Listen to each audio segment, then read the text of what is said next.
mesdames et messieurs, merci d'être au rendez-vous. Je voudrais, à l'entame de mes propos, vous demander tous et toutes d'observer une minute de silence à la mémoire de Abdul Karim Kamara dit Cabral, secrétaire général de l'Union des élèves et étudiants du Mali, qui est tombé sous le joug du régime militaire de Moussa Traoré il y a quelques années. Merci. Alors, la rencontre de ce soir a pour thème l'ère de la France-Afrique révolue, avec un point d'interrogation, les enjeux des mutations formelles de la politique africaine de la France. Et comme mot, nous avons partenariat Afrique-France, le nouveau partenariat militaire. Tels sont quelques-uns des concepts déployés par le président Emmanuel Macron avant et pendant sa tournée depuis mars de plusieurs jours dans 4 pays d'Afrique centrale: Gabon, Angola, Congo-Brazzaville, République démocratique du Congo.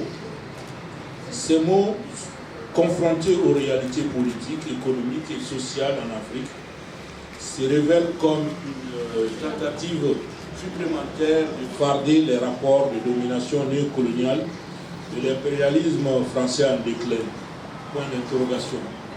Et pour animer cette rencontre, nous avons 2 personnalités avec le Borsalino, M. Ablaye, aussi connu sous le nom de Dragos, Ouedraogo. Ouedraogo est universitaire. Il enseigne l'anthropologie visuelle à l'université de Bordeaux 2, Victor Ségalen, et l'interculturalité à l'université de Bordeaux 3, Michel de Montaigne. Il est chercheur, cinéaste, formateur, conteur et percussionniste. En 1988, il a soutenu une thèse de 3e cycle dont le thème est l'émergence de l'industrie nationale du cinéma en Afrique de l'Ouest francophone, les cas du Burkina Faso et du Mali. Avant, il a été président de la Fédération des étudiants d'Afrique noire en France, FEANF, section de Bordeaux. Il a été cofondateur du mouvement burkinabé des droits de l'homme.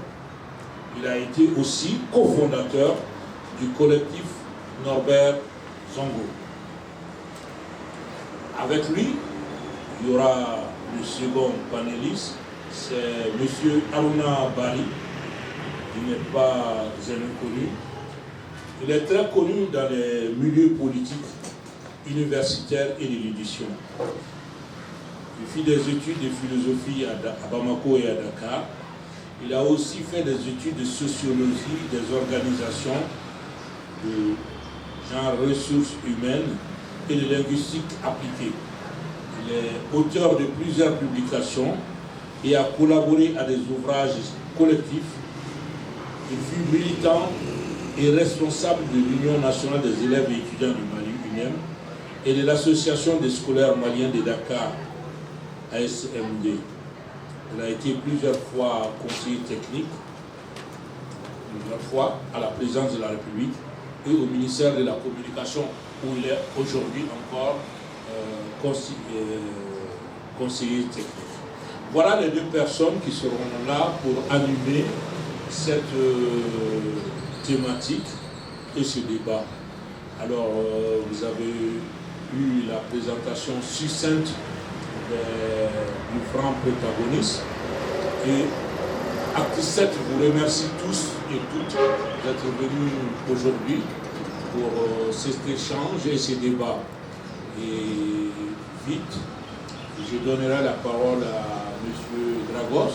Si la présentation que j'ai faite, il a des choses à ajouter, Et qu'est-ce qu'il pense de ce thème? Alors, il a la possibilité de réagir et ensuite, nous donnerons la parole à M. Barry. Ils ont tous deux le trait d'être des militants pour les droits de l'homme, pour les droits scolaires, etc. etc. FANF, UNEM, et c'est un continuum. Monsieur Dragos, vous avez la parole. Merci, Madame Traoré. Je vous remercie de cette initiative qui, à mon avis, est importante parce qu'elle nous propose un espace de discussion, de conversation sur des questions fondamentales qui sont vraiment des enjeux par rapport à l'avenir de nos pays, compte tenu de l'histoire particulière depuis l'époque coloniale entre le pays d'Afrique subsaharienne et la France. Et cet espace de discussion nous permettra aussi d'échanger, d'essayer de mieux comprendre en fait qu'est-ce qu'il y a derrière cette phraséologie qui nous parle de la France-Afrique révolue.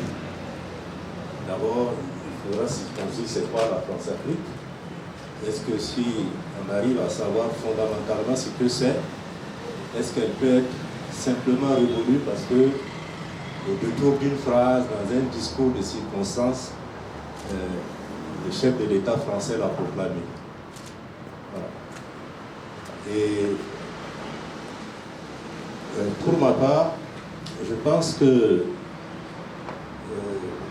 pour bien comprendre ces enjeux, on est quand même obligé de faire un détour historique. Je ne vais pas être long là-dessus, mais c'est important de savoir les relations particulières. La France a été un pays colonisateur. Elle a pu avoir un vaste empire colonial en Afrique subsaharienne. 14 pays étaient sous sa domination coloniale. Et dans la partie aussi de l'Asie du Sud-Est, Vietnam, Laos, Cambodge ont été des colonies, dans le Pacifique. Et c'est encore un pays qui détient encore des colonies. Ça paraît anachronique au XXIe siècle, mais c'est l'un des pays au monde qui détient encore des colonies dans ce qu'on appelle les Antilles françaises, c'est-à-dire des pays comme la Guadeloupe, la Martinique et la Guyane, l'île de la Réunion, la Nouvelle-Calédonie dans l'océan Pacifique et un pays comme aussi Tahiti. Donc mais pour le cas présent, nous allons nous arrêter par rapport à l'Afrique. Bon. Mais au fil du temps, ces peuples maintenus sous la domination coloniale ont lutté pour exprimer leur aspiration à l'indépendance et à la souveraineté. Ce phénomène va s'observer surtout pour notre sous-région après la guerre de 1945. Nos parents, nos grands-parents qui ont participé à la lutte contre le nazisme, l'occupation nazie de la France, ça a été un moment important pour eux parce que ça a permis de démystifier la toute-puissance de la France. De deux, ça a été une expérience pour eux parce qu'ils ont participé à la lutte pour la liberté de la France. Ils ne peuvent pas accepter que de retour dans leur pays d'origine, nous soyons encore des colonies sous domination coloniale française. Ils vont être des ferments de prise de conscience auprès des populations. Et dans ces colonies, la jeunesse, le mouvement des travailleurs ont mené des luttes contre le travail forcé, par exemple, contre l'impôt colonial, etc. Donc, et dans les autres colonies aussi, surtout en Indochine, le peuple vietnamien luttait les armes à la main contre la domination coloniale française et va infliger une défaite historique en 1954 à Dien Bien Phu, à la puissance coloniale armée française. Et ça, toutes ces luttes vont affaiblir l'empire colonial français. Et donc, de plus en plus, va se poser à lui la nécessité de s'adapter pour ne pas tout perdre. Je rappelle aussi que 1954, ça a été l'éclenchement de l'insurrection du peuple algérien pour engager une lutte armée pour l'indépendance en Algérie. Donc, de toutes parts, le système colonial français était ébranlé et il a fallu qu'il s'adapte. Il s'est dit, bon, vraiment, quand tous ces peuples se soulèvent pour leur indépendance, nous risquons de tout perdre si nous ne nous adaptons pas. Et c'est là où, au niveau des stratégies et des tactiques de domination, ils vont commencer à élaborer un discours. Après l'Empire colonial français, il parlait d'union française entre les colonies d'Afrique et la France. Mais c'est une union où c'est la France quand même qui décide de tout. Du politique, du militaire, de l'économie, de la culture. C'est elle qui décide tout dans cette fameuse union. Donc c'est une union en fait qui juridiquement et formellement maintient les peuples d'Afrique sous domination coloniale. Mais avec le développement des luttes, ils vont commencer à changer encore. Ils vont dire, bon, l'Union française, il va falloir qu'on change de dénomination parce que les peuples se rendent compte que cette union, c'est une union du maître et de l'esclave. Ils ne peuvent pas l'accepter. Et du coup, on va voir émerger le discours sur la communauté franco-africaine. Et même, ils vont favoriser l'essor dans les différents États coloniaux de gouvernement. Voilà, pour donner l'illusion qu'il y a une autonomie et que chacun des territoires d'Afrique, sous domination coloniale, commençait à avoir ses propres institutions dirigées par des Africains. Bon. Mais ça ne change pas le fond, parce que sur le plan économique et social, nos peuples restent toujours dominés, leurs ressources sont pillées, ils n'ont pas de dignité, c'est-à-dire qu'ils ne sont même pas considérés comme des citoyens. Parce que sous l'époque coloniale, l'Africain était désigné sous le terme d'indigène.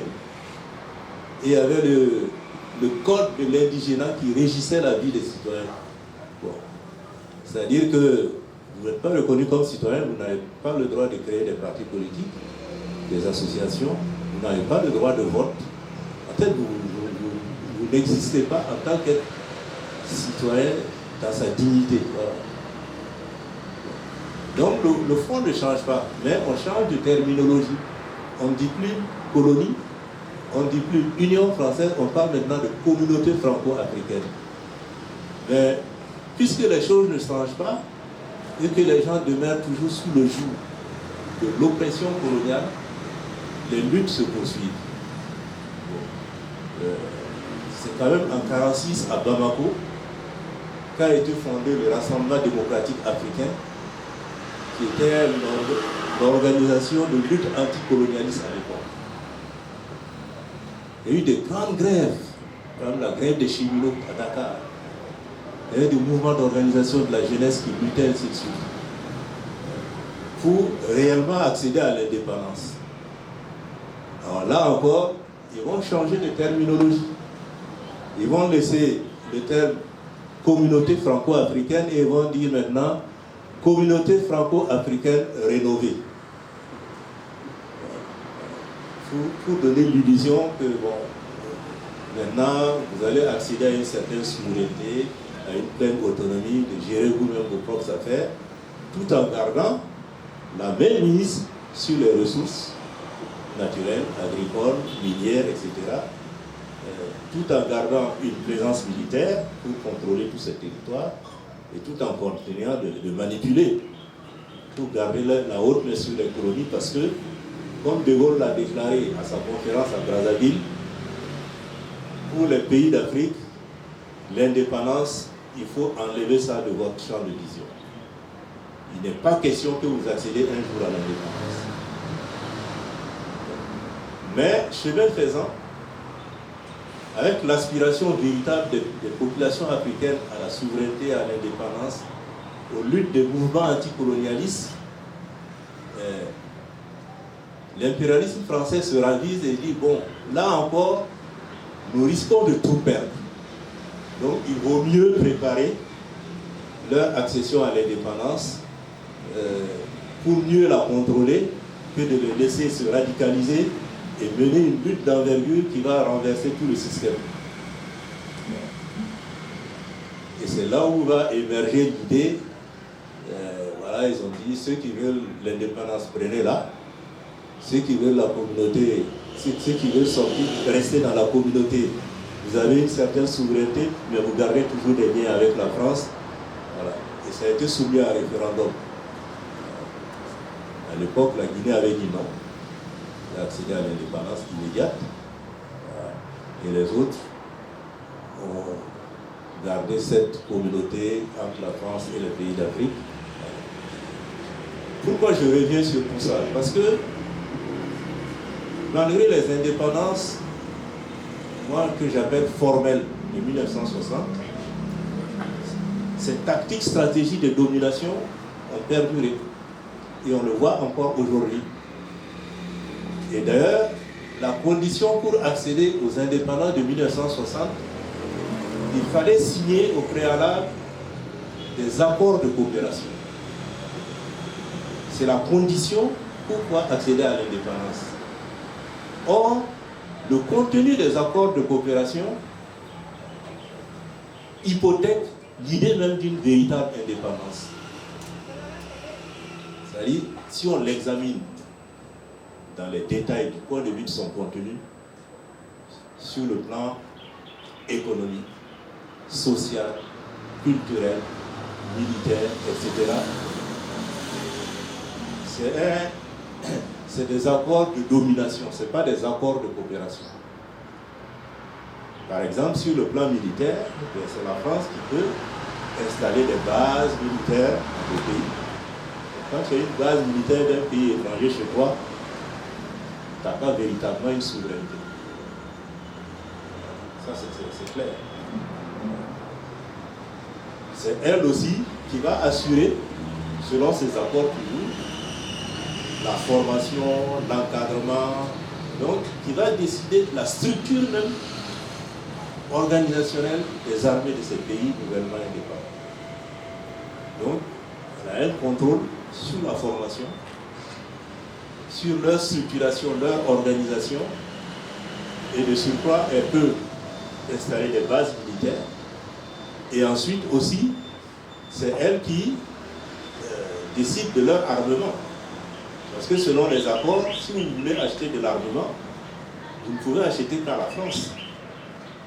Même si elle vous vend cher ou même si elle vous vend du matériel qui s'avère être du top, vous ne pouvez pas acheter ailleurs parce que selon les accords que vous allez signer, vous devez exclusivement donner la priorité à la France. Voilà, ça c'est un exemple qui montre le contenu vraiment qui reflète la domination de la France sur le pays à travers les accords de coopération. Sur le plan économique, il y a la monnaie, il y a tout ça. Mais sur le plan, par exemple, des échanges commerciaux, les accords de coopération stipulent clairement que vous devez prioritairement donner la priorité aux entreprises françaises. Même si la France nous vend cher du matériel et que nous estimons que ce n'est pas à notre avantage, on peut peut-être s'adresser à d'autres pays qui ont le même matériel, moins cher et peut-être même plus performant. Avec les accords de coopération que nous avons signés, ce n'est pas possible. Et en matière d'investissement, il y avait deux régimes. Le régime A et le régime B. Selon le régime A, les grandes entreprises françaises qui s'installent chez nous, ils sont exemptés d'impôts. ne payent pas de taxes. Et le régime A les exonère d'impôts pendant au moins 15 à 20 ans. Donc vous voyez que c'est vraiment un pillage total. C'est-à-dire, ils viennent, ils installent leurs entreprises. Évidemment, même s'ils disent que le prix du personnel, ils sont payés pour 3 fois rien, ça ne représente pas grand-chose. Et en plus, sur les profits qu'ils font, nos États ne peuvent pas les taxer parce qu'ils sont exemptés d'impôts selon les accords que nous avons signés pendant un certain temps. Le régime B, la durée est moindre. De 15-20 ans, je crois que c'est 10-15 ans. Bon, bien évidemment, ils s'arrangent pour la plupart pour avoir le régime A qui est plus intéressant. Donc vous voyez que du point de vue du contenu des accords sur le plan économique, ça permet aux entreprises françaises de s'installer, de faire des profits. Et ces profits ne sont pas réinvestis chez nous, non. Pour amorcer un quelconque développement, ils sont rapatriés en France pour se redéployer ailleurs, dans d'autres zones où ils peuvent faire des affaires. Je peux être plus long là-dessus, mais pour ne pas trop traîner là-dessus, mais juste souligner qu'au niveau de l'éducation aussi pareil, le système éducatif, la langue d'enseignement, c'est le français. Et on sait toutes les difficultés que ça représente pour permettre vraiment un accès large au savoir et aux connaissances. Si l'enseignement est produit dans une langue qui n'est pas parlée par la majorité des populations, ça limite l'accès au savoir scientifique et technique et sa diffusion au sein des larges populations. L'école devient plutôt une école qui va être dans une logique élitiste, puisque ceux qui parlent le français, c'est vraiment à peine 10% de la population, notamment dans les zones urbaines. Mais au moment de la signature des accords de coopération, pour le volet enseignement scolaire et universitaire, non seulement on calquait le système français, mais en plus la langue d'enseignement, c'est le français. Et ça a des conséquences durables que nous traînons encore aujourd'hui par rapport à la crise du système éducatif dans le pays. Voilà quelques exemples que je donne. Mais ces accords de coopération qui sont le soubassement juridique idéologique de la domination ont continué. Il y a eu des périodes au cours des années 70 puis 80 où il y avait des tentatives de le réviser, de le réformer, et il y a eu même des rapports produits par des spécialistes français. Je pense par exemple au rapport Gors qui instituait l'idée de faire une coopération franco-africaine révisée, etc., etc. Mais le fond ne change pas. C'est toujours dans la même logique. À chaque fois qu'il y a un éveil des consciences qui remet en cause cette domination, on trouve des formules pour pouvoir la maquiller davantage. Voilà. Donc, nous sommes dans le même cas de figure aujourd'hui. Voilà. Macron dit que maintenant, la France-Afrique, c'est fini. Parce que la France-Afrique, pour résumer, c'est l'incarnation parfaite de la domination sans phare des pays d'Afrique. Et avec le cynisme absolu, quoi. Avec des réseaux mafieux, etc., qui gangrènent les rapports de coopération entre la France, avec une clientèle aussi, en s'appuyant sur une clientèle qui existe aussi dans nos pays. Parce que tout ça ne peut fonctionner que s'il s'appuie sur des gens du pays qui eux aussi ont intérêt à ce système. Ils deviennent donc les alliés de ce système de prédation et de domination, et eux, ça leur profite. Mais les grands perdants, évidemment, c'est les populations, des villes et des campagnes, la jeunesse, etc., qui ploient sous les difficultés, qui n'ont pas de travail, les ouvriers qui sont exploités dans les entreprises, et ainsi de suite. Voilà. Et ce qui a poussé aussi la France à se dire, bon, c'est pas nouveau, chaque nouveau président qui arrive aux affaires en France a toujours dit que la France-Afrique c'est fini. Mitterrand l'a dit, et c'est fini. Chirac, Sarkozy, Hollande et maintenant Macron, tous disent ça quand ils arrivent aux affaires. Parce qu'évidemment, cette France-Afrique-là, elle est sale.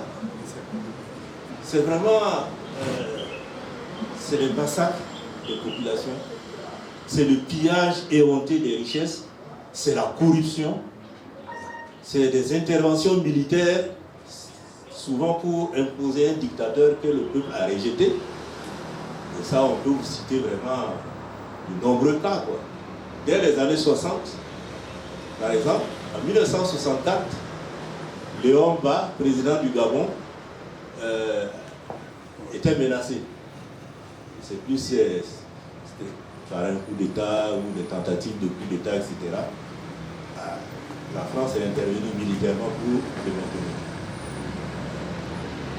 Il y a de nombreux cas comme ça. En Centrafrique, pareil. C'est eux qui ont installé Bokassa. Je ne sais pas si parmi vous connaissez les plus jeunes peut-être le nom. Mais ce gars, c'était un soldat de la coloniale. Lui, il a été formaté par l'armée française. Et il a fait un coup d'État vraiment opéré directement avec la France, qui l'ont installé. Mais au fil du temps, bon, lui aussi, il ne faisait plus l'affaire parce que non seulement c'était un dictateur, mais il était grotesque. Il s'est fait empereur, et ainsi de suite. Voilà. Donc, ça ne faisait plus l'affaire. Ils l'ont renversé. Et comment ils l'ont renversé? Celui qui devait le remplacer était dans l'avion depuis la France qui devait atterrir à l'aéroport de Bangui pour l'installer. Voilà, donc la France-Afrique, c'est tout ça. C'est aussi des réseaux mafieux clientélistes dirigés par des hommes de main. Donc, un des plus célèbres, on appelait Foccart, qui avait ses relations particulières, privilégiées avec des chefs d'État africains. Et si tu ne rentrais pas dans ces bonnes grâces, ils pouvaient fomenter un coup pour te renverser, quoi. Donc, c'est pour ça que quand un chef d'État arrive gouvernement en France, il ne peut pas revendiquer ça. Il veut donner l'illusion d'un changement, il veut donner l'illusion de relations saines avec les pays d'Afrique, donc il ne peut pas revendiquer la France-Afrique. Donc tous disent la France-Afrique c'est fini. Mais, sauf que la France-Afrique, c'est aussi des rapports fondés sur la domination.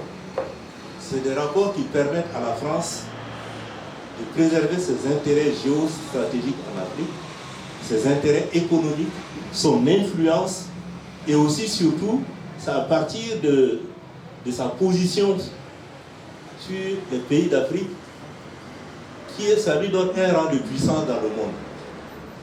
Pour son rayonnement international, le fait d'avoir un ensemble de pays d'Afrique sous son influence, ça lui permet, par rapport à ses concurrents, aux autres grandes puissances, d'avoir une place de puissance dans le monde. Surtout que, pendant longtemps, on a utilisé l'expression précaré. L'expression précaré, qu'est-ce que ça signifie? Ça veut dire que ces pays sont sous sa coupe. Si par exemple, on doit voter une résolution à l'ONU, que la France propose, ben, tout de suite son précaré est mis en branle. C'est-à-dire, tous ces pays d'Afrique francophone, sous son influence et sa domination, sont appelés à voter, dans le sens où vote la France. Ça a été aussi son précaré parce que, pendant longtemps, elle exerçait une domination exclusive, quoi. Elle n'avait pas tellement de concurrence avec d'autres pays qui veulent aussi avoir des relations avec ces pays-là. Donc, Voilà. Mais les choses bougent dans le monde. Indépendamment de la volonté de qui que ce soit, il y a des mutations économiques, sociales, etc. dans le monde. Notamment avec l'émergence de ce qu'on appelait la mondialisation. Mais elle a continué à gérer ses relations franco-africaines toujours dans cette logique de domination exclusive. Mais les choses ont bougé et elle n'est plus seule sur le terrain en Afrique.